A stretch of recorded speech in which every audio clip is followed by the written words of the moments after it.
subscribe for Mrs. Harrison.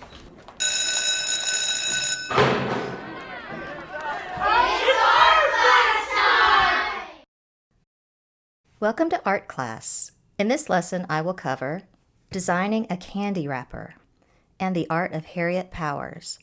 Supplies: paper, pencil eraser, the candy sample printout, fine point markers, colored pencil, gel pen, and imagination. Harriet Powers might not have had the fame of Andy Warhol or Da Vinci, but she was just as important, and she used an uncommon medium, something other than paint. Harriet was born a slave in Georgia in 1837. If people of her time were lucky enough to own one book, it most likely would have been the Bible. But slaves were forbidden to learn to read or write.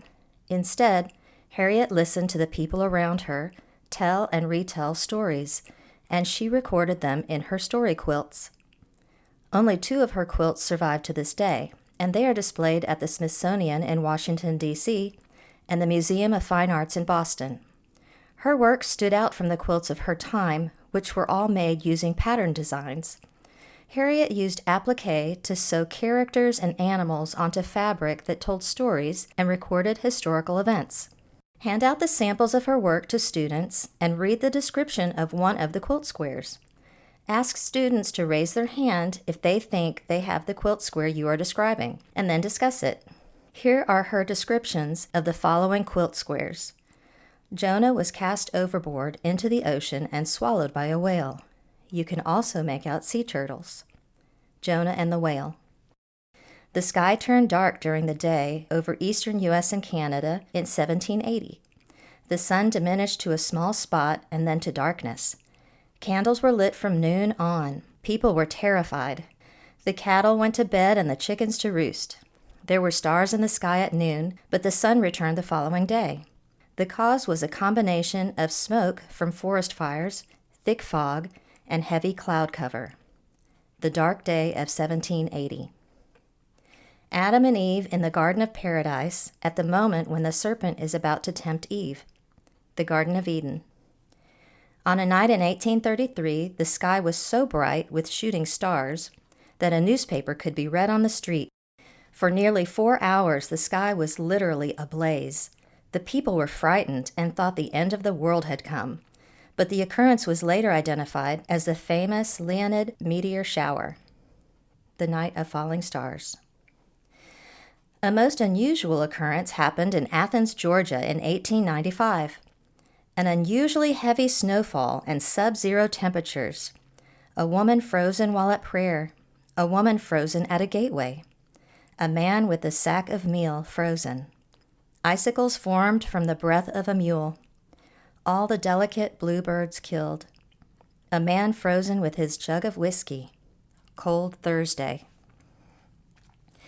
After discussing the quilt pieces, ask your students to place tracing paper over their quilt square and outline the designs. Harriet most likely started her artwork with line drawing as the foundation of her story quilts. After your students have warmed up their line drawing skills, give them their assignment. Design your own candy wrapper and even your own candy. Hand out the printout showing a variety of well-known candy and ask the students what their favorites are. Challenge them to redesign a wrapper for an existing candy, improving on it in some way to make kids want to eat it. Or create a type of candy purely from imagination. These candy concepts get fun and imaginative. What could a candy taste like or do that would make kids buy it? What kind of candy has never been created before? Candy that explodes? A candy eraser on a pencil to munch on without the teacher knowing? Gum that makes you invisible? Hard candy for kids with braces? Remember to use line as the main part of the design. Decide what information goes on the packaging, and does it open in a unique and interesting way? Is the packaging in code for only kids to understand?